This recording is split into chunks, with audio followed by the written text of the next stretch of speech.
Recording in progress. Good morning, good morning, good morning. This is Hoya Locker Room, episode 100. I want to apologize for the slight delay. I'm handling the IT myself today. So, as usual,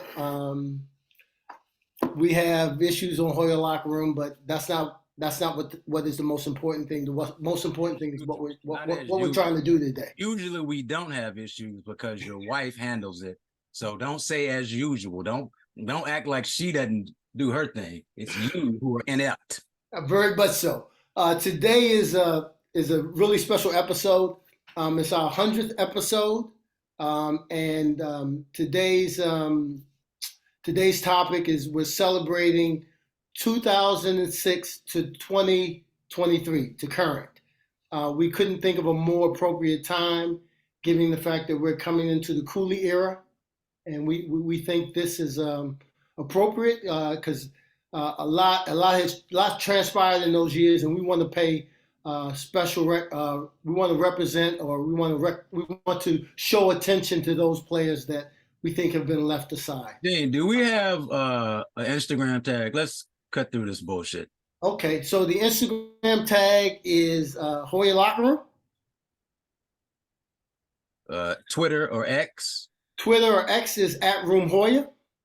Do we have a YouTube channel? We have a YouTube channel, which again we encourage you to go check out some of our previous episodes. No, we don't encourage you. We're not encouraging anybody to check it out. We want them to subscribe. Subscribe, like and subscribe. Yes. Then they can check it out. Then they can check it out. Yes. Thank you very much, Markham. Today's guest is an illustrious crew. We have John Reagan, who's been on the program before, member of Hoyas Unlimited, also the author of the Georgetown Vault book, which is a history project on the program that came out in 2007, which kind of ties into why we're doing this program as well. And then we have Mr. Jim Gilroy, who was born in Georgetown Hospital, was the director of Yates from 1994 to 2018, I think. His son was a manager from 2000 to 2003. He's got blue and gray running through his veins. He's here to provide us with highlights and shining moments throughout the episode. And without further ado, I'll bring in Markham to kind of get us started and get us going here. Well, good to see you, gentlemen. I see John occasionally. Haven't seen you, Jim, in a long time. Yeah, it's been a while. The first thing we always do is ask guests how they wound up at Georgetown. So let's start off there, and then we'll get into the other stuff. John? Sure. Mentioned it last time, but I'll just give you the 30-second summary. I had a chance to visit the university as part of a trip in the fall of 1979 when they still did interviews on campus. I had never been to Washington before and had an opportunity to visit the school. Got to stay in the dorms, and I did my interview the next day and found it just an interesting experience coming from Dallas. The weather was great, the people were great, and when the opportunity availed itself, thanks to a letter from the admissions office in April, I took full advantage of it. So it's been almost 40 plus years since that took place. But I've tried to stay involved in the university as best I can, either as a fan or as an alumni representative in various and sundry activities. But it's been a good experience, and thanks for mentioning it. And Jim, I'm pretty sure Gene is the research historian here, but I'm pretty sure that you're going to be the first guy ever on Hoya Locker Room who was born in Georgetown Hospital. So.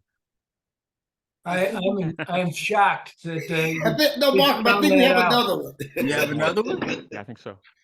I'm gonna have to research it though.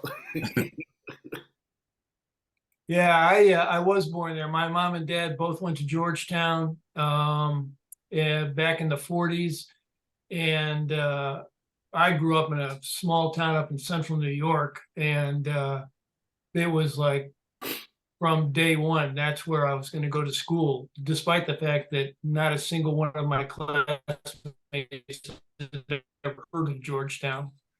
So mom and dad met at Georgetown, got married while at Georgetown. My dad went on to get a medical degree, and it was just foreordained, I guess. And then since then, both my boys have attended and graduated from Georgetown. Get into it, Gene. Okay, so again, we want to talk about celebrating this period of time of Georgetown basketball. The last time there was any type of list, there was no other than John Reagan that put it together. It was celebrating the 100th year of Georgetown basketball, and there was a top 100 list. Sans Marcus Stansbury. Marcus Stansbury was not on the list. That's a problem. That's a serious problem. John, that's a problem. But so we felt, we felt it appropriate to kind of revisit, and it's time for what we think is a new list. So with that being said, top 10, top 50, top 20.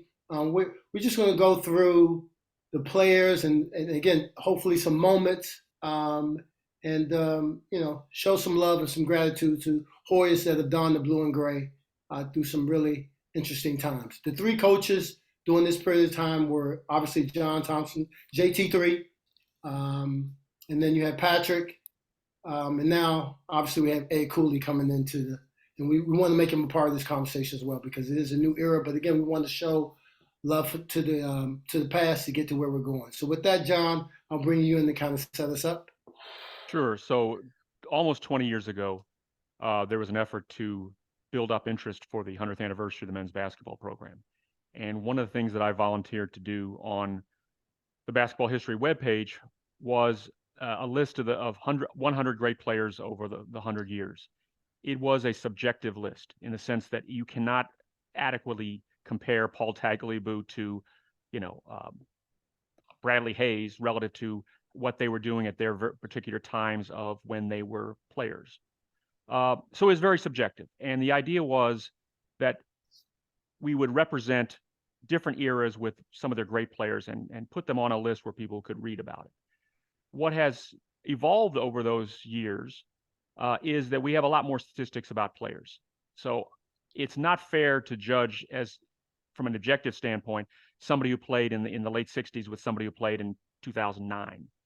But what we do have the opportunity now, especially among this group of former players, which numbers over 100 over the last, essentially from their freshman year of 2003-04, right through to 2022-23. We have about 100 players to which there is a common group of statistics, a common group of numbers of games they have played. Basically, you could take statistics and make some adjustments as to how to not necessarily rank them, but compare them relative to that of that group over those 20 years.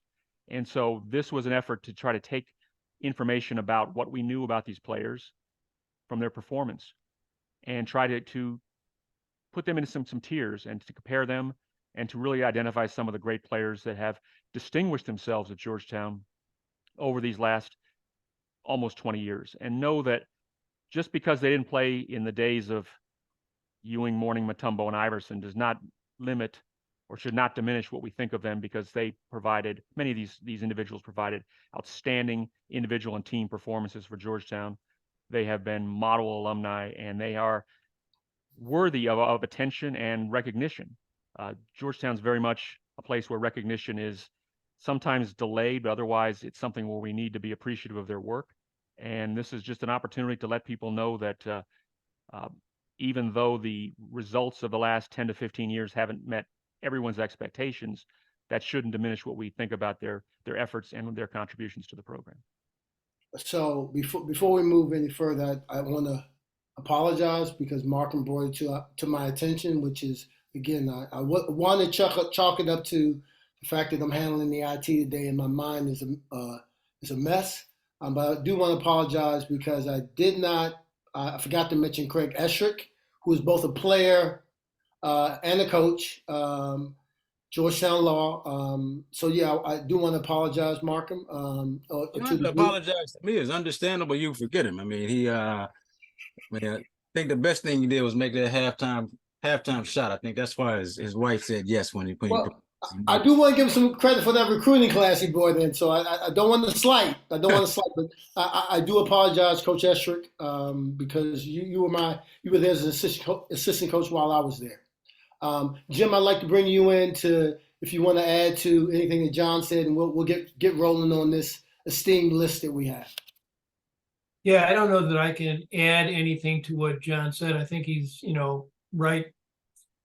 He's right about what we're doing, what we're trying to do here, and how he, you try to figure out different metrics and whatnot to rank people. And I think John's done a pretty good job. And I guess, can I just start out by bringing up a name? Okay. Okay, so I'm looking at the list he put together, and I look at the top 5 people on his chart, and the one that stands out to me is Jesse Govan, who I thought was just a hugely underappreciated player at Georgetown. He's a guy who could play inside and play outside. I think he shot from, everybody thought he was going to come in and just be a guy down around the basket. I think he shot 40% from 3-point range in his career. And I think if you asked most Georgetown alums, fans, whatnot, your top 5 players, nobody would put him in the top 5. And I'm not saying he's one of the top 5 players, but when you just look at some of the metrics, he contributed hugely, I think, to Georgetown, and was kind of underappreciated. So I just wanted to start with that. Markham? I mean, that's a good name. I have to say, I don't think it's a surprise that Jeff Green is at the top of the list. Obviously, a stellar Hoya. I do have to just bring up the fact, though, that in the Final Four game, Jeff Green took 5 shots. Not made, took 5 shots. I mean, we got to have Jeff Green on Hoya locker room to explain how the Big East Player of the Year takes 5 shots. Because my Big East Player of the Year, Charles Smith, would have taken 5 shots in the first 3 minutes of the game. So I'm still wondering to this day how that happened. So I agree with you. I think I remember watching that game and just waiting and waiting and waiting for Jeff to start taking over, and it didn't happen. One more point about Jesse Govan that I think is illustrative of how important he was to those teams. And again, this was a transitional period, 2016 to 2019. You're coming to the end of the JT3 era. It's the early Patrick Ewing era. So he was kind of traveling a distance between 2 different styles of coaches. But among the group that we're talking about here, and again, this is from roughly 2003 to 2023, he's the only one that has in the top 20 career-wise in points and rebounds of this group. So he really provided both offensive and defense opportunities for this team in a time when, again, the recognition level of the Georgetown centers wasn't as prominent as it might have been 10 years earlier, certainly 20 or 25 years earlier. So to your point, Jim, I think that it's right on. This is an underrated player given his contributions, not just in those 4 years, but throughout the lifespan of the program. Let me say one more thing. I'm just going to jump back onto Jesse. Is what a remarkable guy he was. We go to Kenner League most summers, and my grandson comes along with us a lot. And when he comes, he brings a hat or a program or something to get autographs. And he's got a lot of autographs from a lot of players. He'll especially look, for the new players each year. But he went up. And he saw Jesse Govan sitting in the stands at one of the games, and he went up and got his autograph. And Jesse not only signed his autograph, and with a legible name, you can actually read his signature, but he wrote something, and I think it was along the lines of, "Don't ever let anybody tell you what you can or can't do," something like that. And I just thought I don't think anyone else has ever done anything more than sign their name, and usually illegibly. So I really was impressed by that. So I'm glad Jim brought that up, because just for the purpose of this program, we won't be going through player by player, but we will be releasing our lists throughout the next few days, throughout the week, because again, this is more about, name recognition, and then hopefully we have some stories to tell. So for me, there are, you have your 4-year players, you have your 2-year players, you have your one and dones, which I like to call the Michael Graham Award. So for me, when I think about this time period, the guys that stand out to me, or I guess, they may not be in the top 10, but they certainly, are floating around that top 20 list. Jesse Sapp, for me, Brooklyn, New York. I spent a lot of time in New York, and the affection they had for him there, and then what he was able to do on the court. He was part of that. I'll never forget the North Carolina game, and he was just tough as nails. Always hit big shots. And if you guys have some stories to share around Jesse, another player I'd like to mention, kind of like in that same mode, but a little bit bigger, had a lot of tools in his toolbox, was Jabril Trawick. We were lucky enough to have him in the Hoya locker room. Philly tough. I think he had that mettle, particularly during that time frame, that wasn't a constant on that team. So he was that guy. So those are two guys that I just like to mention. And again, where they fall on the list, certainly top 20 for me. Mm-hmm. But any commentary around that, I appreciate. Both the players you mentioned share one thing in common, which I think is part of the discussion that goes around this recognition and appreciation. These were 4-year players. So the first 10 years of John Thompson, not only did we had a lot of 4-year players in those days, but they graduated as well. There were a few that may have transferred, but they were the exception and not the rule. 84% of John Thompson's recruits in the first 10 years graduated. So for a 4-year player was the norm. And we fast forward to the 2010s and now into the 2020s, and that's not the norm. So we were fortunate to see Jesse Govan, Jesse Sapp, and Jabril Trawick grow in their 4 years. We didn't get to see that out of Colin Holloway or Mac McClung, or players that in their limited amount of time had production, but we did not see their overall growth over a 4-year period. And that's what's changed. As I think we do not recognize the most recent group because they are more transitory. And in doing so, I think we limit sometimes what we think about, oh, he was okay, but he only played here a year, or he only played 2 years. The 4-year player does have a certain additive factor in the sense that they have been able to grow in the program, but to expect that out of every player now is both unrealistic as well as not reflective of the way basketball has changed in the NIL era. Well said. Well said. Jim? Yeah, I'll just, I agree with those two guys. I love their toughness. I was talking with my oldest son a couple of days ago after between our games here recently. And I'm trying to think of the phrase he used. We don't have, or what we need are some grown man players. And those guys were just, they came in tough right from the get-go. And I remember that North Carolina game. There was a play late in the game where Jesse Sapp just sort of, just the surprise of everybody, just drove right down the middle for a layup at a big time. And that's the kind of player he was. He just tough as could be, I think. I love those guys. It's tough to find those guys now, given how everybody jumps into the portal if they don't get the amount of playing time they want, and they're on to the next team. One guy I want to talk about, because when I saw him as a freshman, I was like, this is the beginning of the end, just based on the way he walked. Didn't even walk like a basketball player. And that's Don. That's funny. I almost said Don Reed. But Don Reed is another guy who was just like this guy, who I didn't think was going to be much of a Georgetown basketball player, and really, really put in the work and developed. Don, of course, had a fabulous NBA career, but the guy I'm talking about is Roy Hibbert. He was coached by Dwayne Bryant, who was in school with me.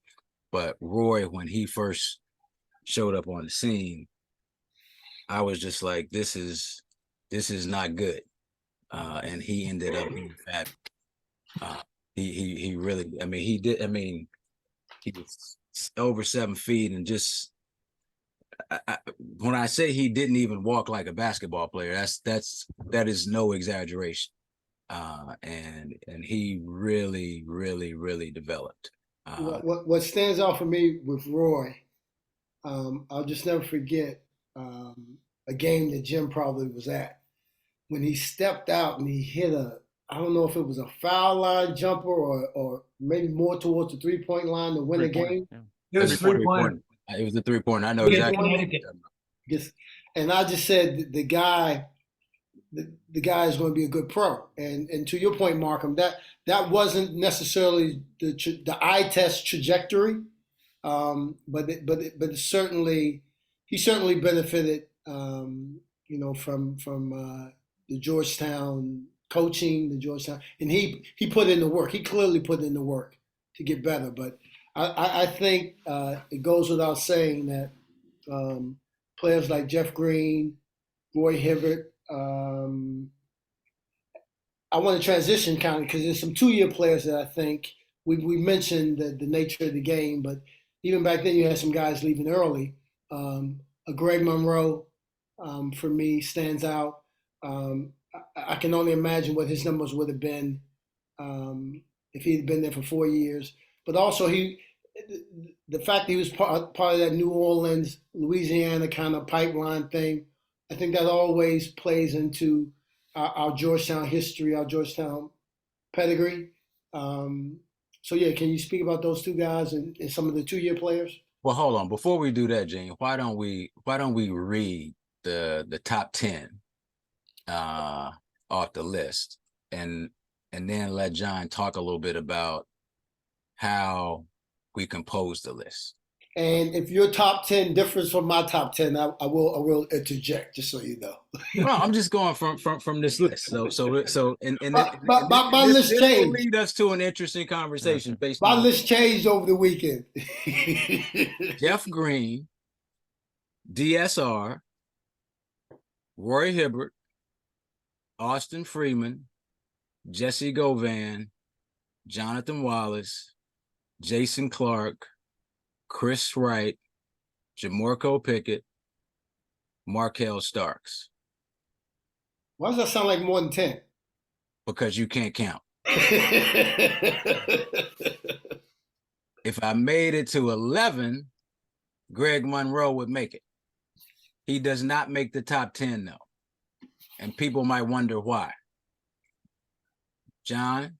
Sure. So part of the discussion with this, as I said before, was some sort of common metrics that we could put together a weighted average.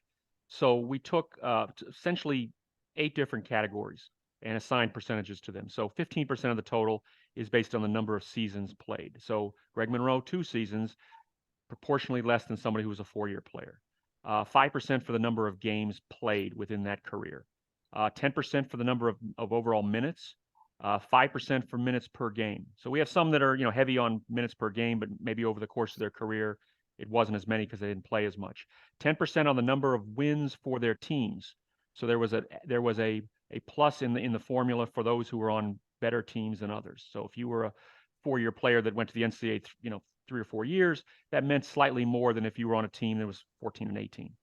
The key numbers here would be 25% of the total was total points for their career. 15% was the number of total rebounds for their career. That provided a subtotal that we then added some bonus points for any of the individuals who were all Big East selections, All-American selections, and NBA players. In the aggregate, those bonus points really didn't move people too far or up or down.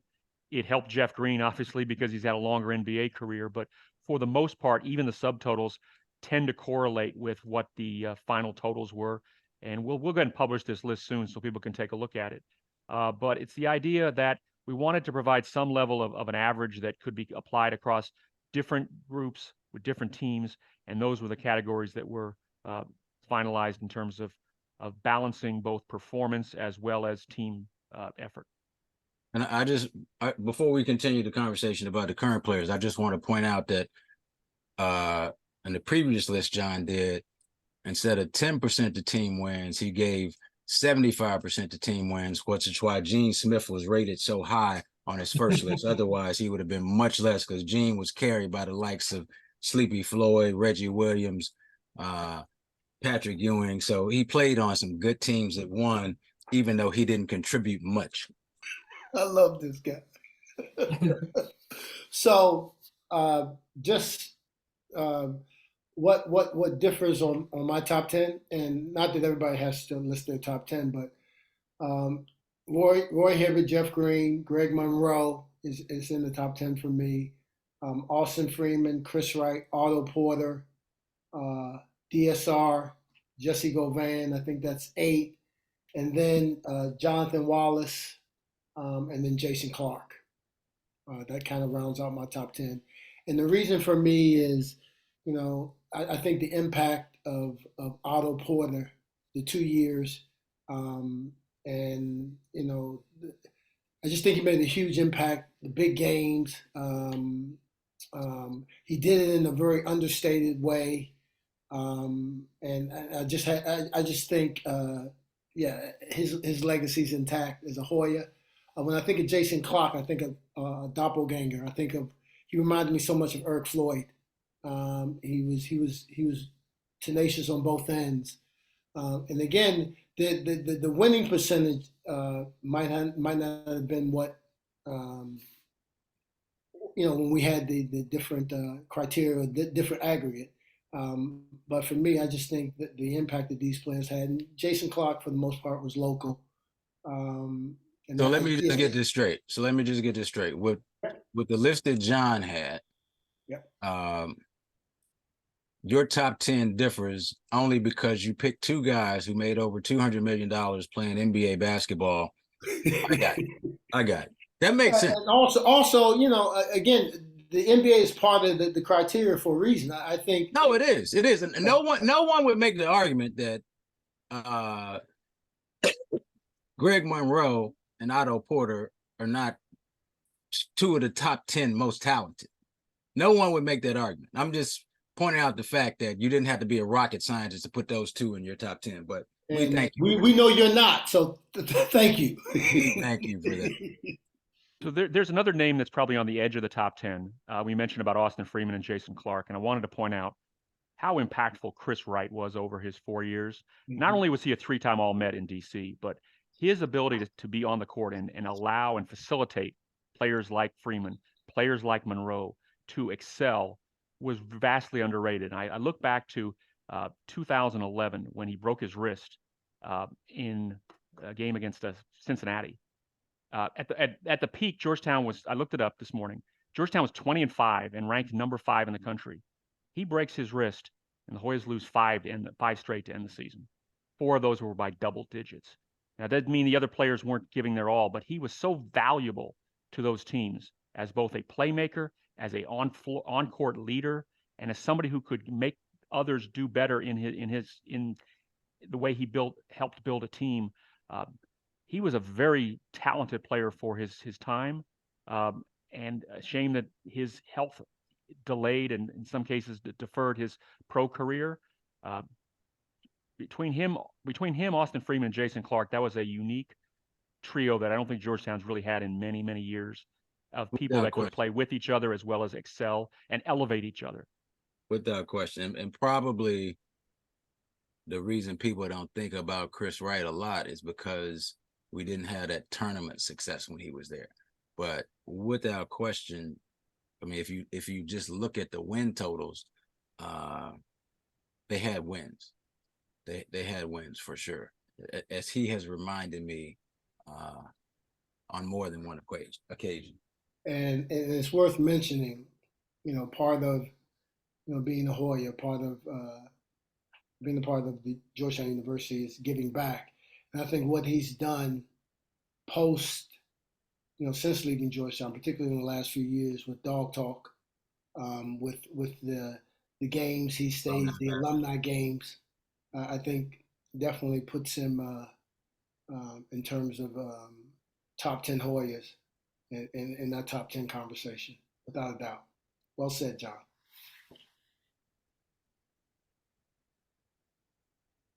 there's a guy who is a little outside the top 10, but and I love him for reasons that have nothing to do with what he did on the basketball court.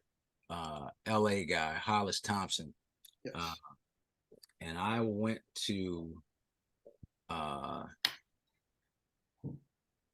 game. I don't think it was their first game, but they played out here. I want to say it was in Anaheim, and his mother was there passing out T-shirts with his name on them for everybody to wear. And I just thought that was great because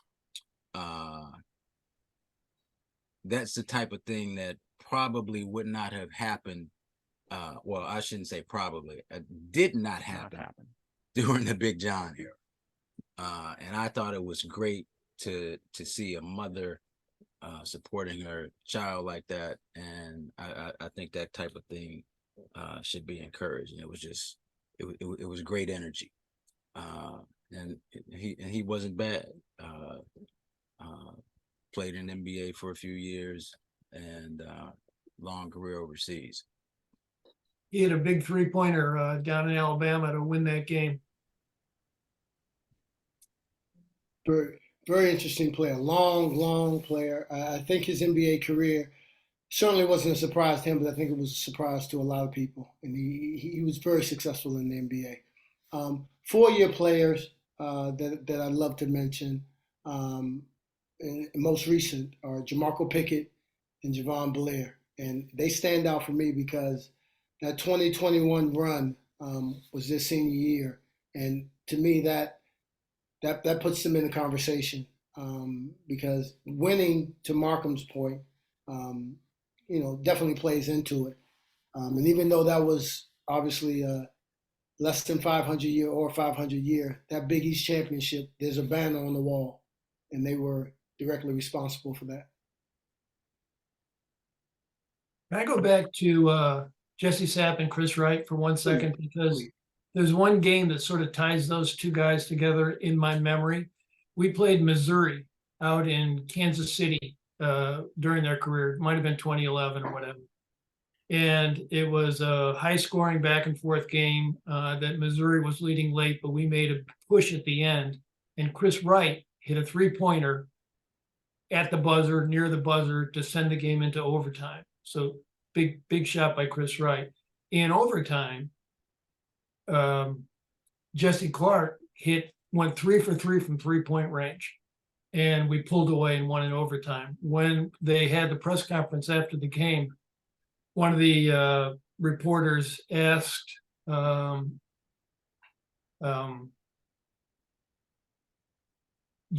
Jason. They said, after going 1 for 6 in the regular part of the game, what gave you the courage or whatever to take 3 3-pointers in overtime? And Jason looked at the guy and said, "I didn't realize I was 1 for 6 during the game." It was classic. Well, I want to bring up 3 names that'll probably make a few people out there sick. But they're 3 out of the if you go to 31, they're 3 out of those last 4. And those names are James Akinjo, Matt McClung, Dante Harris. And actually the 4th one is Donald Carey. He was also part of that 2021 Big East championship, Big East tournament championship team. Yeah. Him and Dante. Yeah.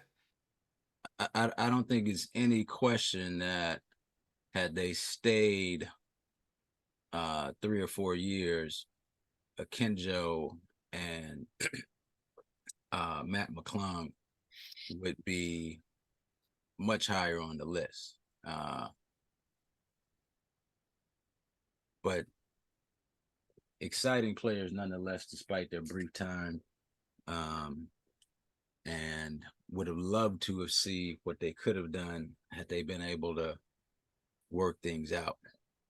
the energy that Mac McClung brought around the program was similar to, and I know Please don't. Please, I know what I you know don't, I won't say it. don't say.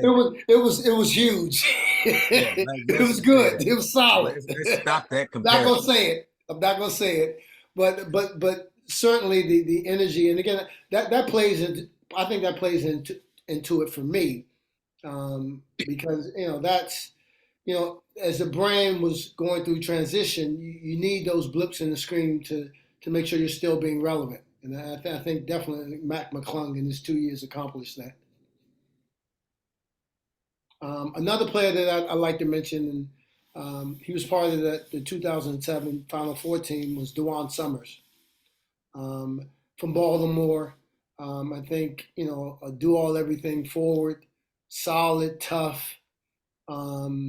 Contribution wasn't always measured in the box scores, but definitely a huge contributor to that Final Four team and throughout his career at Georgetown.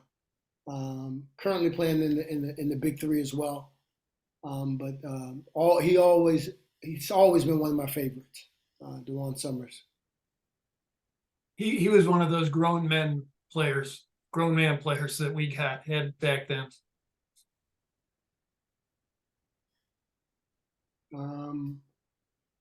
I'd like to bounce back to one and dones. On my list, one and dones, Rodney Pryor, I think it's worth mentioning. What he accomplished in 1 year was pretty phenomenal. Some more current players, Amino Muhammad. I would love to have seen him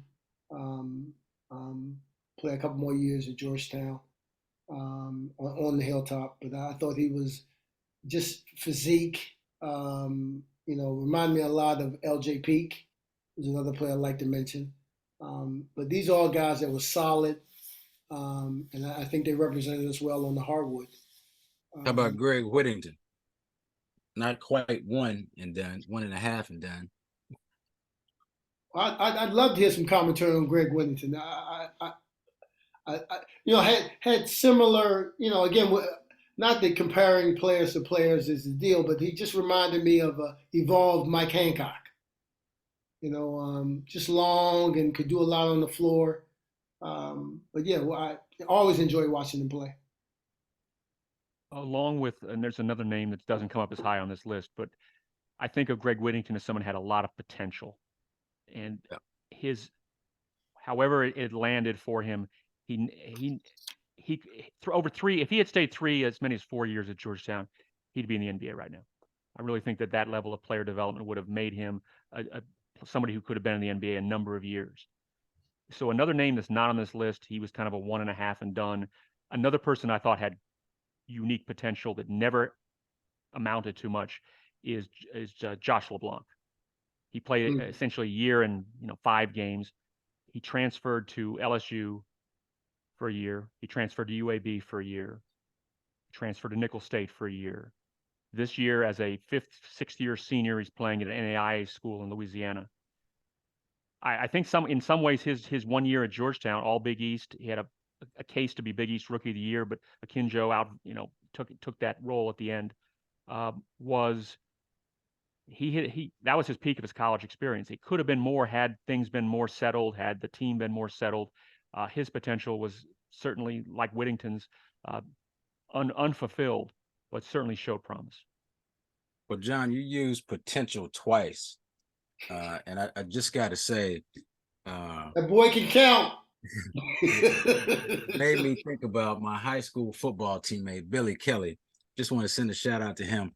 He had great potential as a receiver, and our football coach used to say potential is a French word. It means not worth a damn.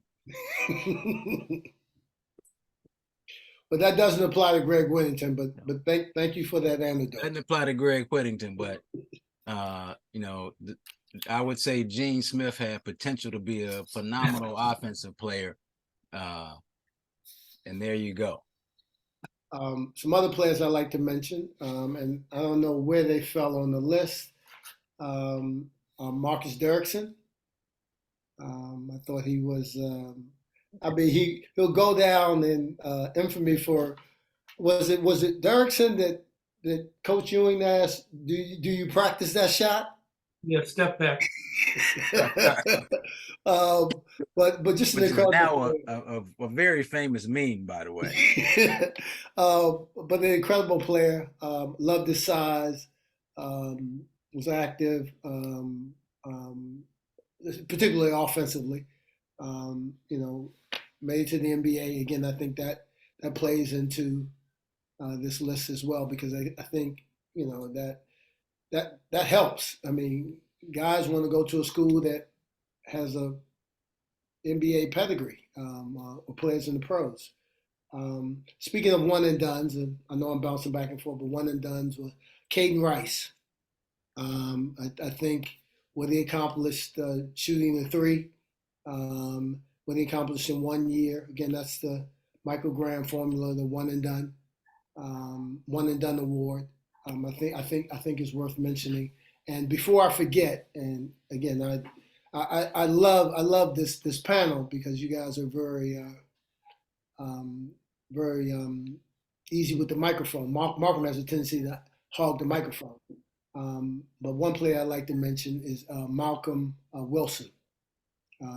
Malcolm was obviously limited in playing time, but the fact that he was a player, manager, then player, he was my Superman. I would love to replay the audio of what you just said because I'm almost sure you just said, and I think John knows what I'm about to say. I'm almost sure you just said Markham Wilson the first. I said Malcolm. No, that was clear.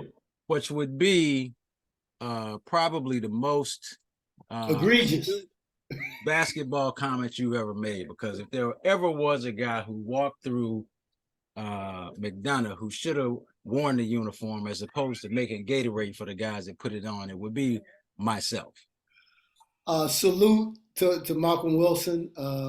Again, if they ever establish an award for you, I would second it because I think what you accomplished during your time on the hilltop is to be applauded, and we wish you the best as you continue to. Just a note regarding this entire group of people, because we're talking about some really great players. That does not diminish those who are farther down the list, because really what we're seeing here amongst this group is the present and the future from the basketball alumni perspective. This represents almost 1/3 of all the living basketball players at Georgetown University came within the last 20 years. So this is the group that will be leading the alumni effort going forward, less so from people of the 60s and 70s. And 80s. With that said, I think this is an opportunity for us not only to recognize and appreciate the work that they have done, but also let them know in general and let the fan base know in general that these are the people that we want to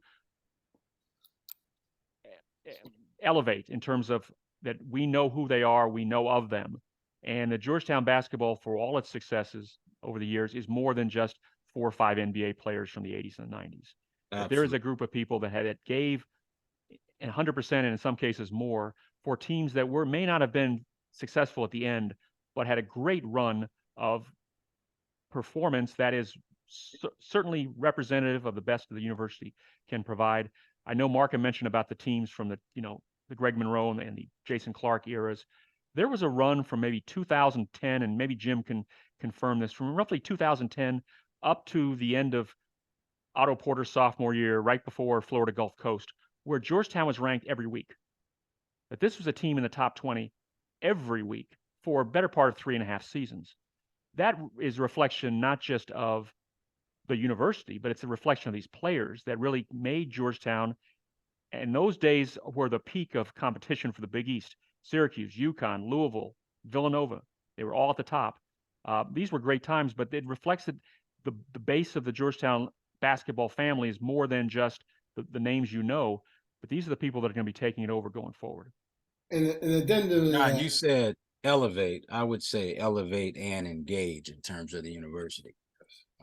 Both of those E words. So to put a little wrap on what John just said, I think that's actually a perfect way for us to kind of just say thank you, but the NCAAs. We were in NCAAs 2007, 2008, 2010, 2011, 2012, 2013, 2015, and 2021. So to your point, we were still producing quality basketball. And even though I think it was, Markham, you said it best, evolved and engaged. So we were still putting a product on the court that we could be proud of. So with that, fellas, I want to thank you. We will be releasing the list. I think we can go on and on. I mean, in terms of mentioning guys, Khalid Johnson, Henry Sims. There's so many players that I think have represented the blue and gray as we know it to be. But yeah, I'd like to wrap it up. So if you guys have any final notes, I mean, John, your soliloquy was great. Jim, if there's anything you want to add, then Markham, you can take us home. Yeah, I think I'm good. And as John was saying about the fact that we were ranked all those years, and not only we were ranked, I mean, we would go into the NCAA tournament. Unfortunately, we had some tough losses, but we'd be a 2 seed, a 3 seed. We a 3 seed a couple of times. I mean, we were relevant. And those players, they got us there. Also, one thing to add before Markham wraps it up, on behalf of all the viewers of this effort over the last 100 episodes, great thanks goes to both of you for having launched this, for having cultivated it, and having really grown Hoya Locker Room. This is a place where people are not just entertained, and they're not just informed, they're educated. And the depth and breadth of guests you have brought on to this platform, not just basketball players, but individuals that have had an opportunity to speak to the culture, speak to what the university is all about, makes this not only an opportunity for people, like I said, to be entertained, but to be educated as to where Georgetown basketball fits into a great tapestry of what the university has sought for the program. And so, by all means, continued success going forward. And thanks for all the work that you have done individually and collectively to get this message out to people and to build it for the Cooley Era and beyond. So with that, Markham, I don't know. I'd love to get some shout outs because it is our 100th episode. I don't know if I want to bore John and Jim with that. So I don't know if you guys want to hang around for that before you wrap it up, Markham. Well, what I want to say is thank you to John for that comment he just made. Clearly, you weren't listening. I was listening. But I do want to. I'm actually going to correct you a little bit, John. I always tell the truth, and I did not help or have anything to do with the launch of Hoya Locker Room. Gene launched it, and he deserves credit for that.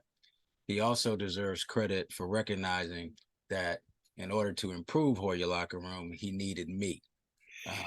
So hats off to Gene Smith for that. And when we released this list, well, before I say that, shout out to the Hoyas. We won our first game.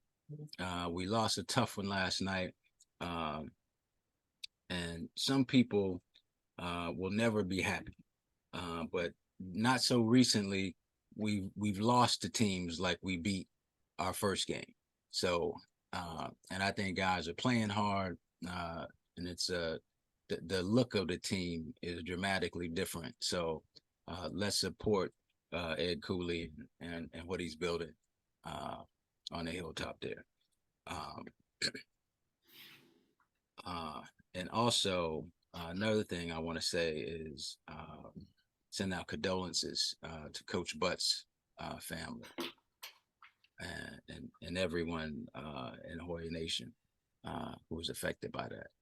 Very tough loss for us. And I hope that the team will give a strong effort this year in her memory. With that said, we're going to put this list out, and a lot of you will have your own list like Gene did. And quite frankly, nobody cares what you think. So this first quote is from Cher. Take a deep breath and don't take any of it too seriously. That's for you who are going to be upset about the list. This next quote is from one of my favorite human beings of all time. The best way to make your dreams come true, to wake up. The greatest, Muhammad Ali. That's all I got. John and Jim, we want to thank you for putting some guardrails around Markham and myself. I think this is I think this is an extremely important effort, and I look forward to, unveiling this official list, a Georgetown list that hasn't been comprised since 2007, and we have the gentleman here that was, penned that. But again, I want to thank both of you guys, and we look forward to, touching base in the future. Thank you. So with that, Hold on. I just got a text from somebody commenting about my T-shirt underneath, saying that this T-shirt is a Duke blue, and asking me. So I just want to clarify some things with people. Number one, I would never in life wear anything with Duke on it. Not even toilet paper would I use to wipe my butt with Duke on. This T-shirt, and we can have a poll for the Hoya locker room. And you see that? Rock star or athlete? I'm trying to figure out which one I am. That's all. thank you for sharing. Texting me about Duke. Get out of here. John and Jim, thank you guys. We appreciate it. Thanks You again. bet. Thank you. Markham, stay on. I want to give a couple shout outs. All right. I want to bore those guys. So I'll sign you guys out if I can. I'll do that. Thank you. Thank you, Jim. You bet. Thanks for inviting me.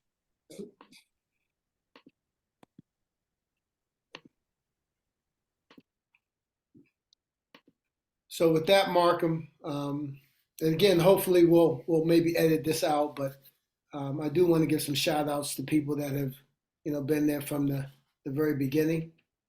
And so, and if you have similar, please feel free. You still there, Markham? I am here. Okay, thank you. I'm not used to you not saying anything. So the shout outs will start from the very beginning. Frank Giotto. I sought out Frank in the beginning when I was thinking about Hoya locker room, and he gave me just a lot of support, some guidance in the beginning, and most importantly the confidence to kind of embark upon this. Trey Dickerson, a one-year player at Georgetown, the Michael Graham rule. That also was instrumental in giving me the push to kind of, the youth. Played for Patrick. I played with Patrick, so that was kind of the initial energy. Right. Like to thank Robinson Brown, who helps us with our flyers, who deals with my tardiness or my energy, like half an hour before I'm putting out the flyer. So I want to thank him. I want to thank Tanisha Best, so also help with the flyers. I want to thank Jay Westcott, who helps us with the videos we put together. Drew Greer, and then as we get to some names you may be more familiar with, William Liccamelli, who's like one of our staunch supporters, and we're wishing you the best in your fight, Jim. Your energy, keep the misery up. Jim, We really appreciate. You said Jim, it's Bill. I said William Liccamelli. You said William, and then you said, we wish you the best in your fight, Jim. Okay, thank you for the correction, William Liccamelli. Best in your fight, William. Bill. Mark Herrera, president of Hoya Hoop Club. I want to thank you for your support.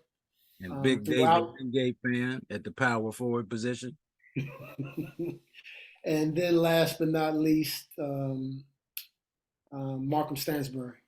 He mentioned it earlier. I'm glad he mentioned it earlier because I was going to mention it at the end. Without this dude, man, yo, nobody, I mean, nobody makes better Gatorade than this dude. And just the way he brings, brings the intelligence, brings the feelings. I really appreciate him. The quote thing that he does at the end was real random, but I think it's unique and it wraps up everything for us. Well, it wasn't random. It was because of Mike Riley. He just kind of reminded me of. But it's not something we thought about. Yeah. And I just really, I can't thank you enough. I was fortunate enough to see Markham. It was the second time I've seen Markham perform in his real job this past weekend. And I don't think he knows how much that meant to me to be able to see him at his craft, because he kind of shooed me away at the end when he was signing autographs. Yeah. But I can't thank you enough, Markham. I want to say it publicly.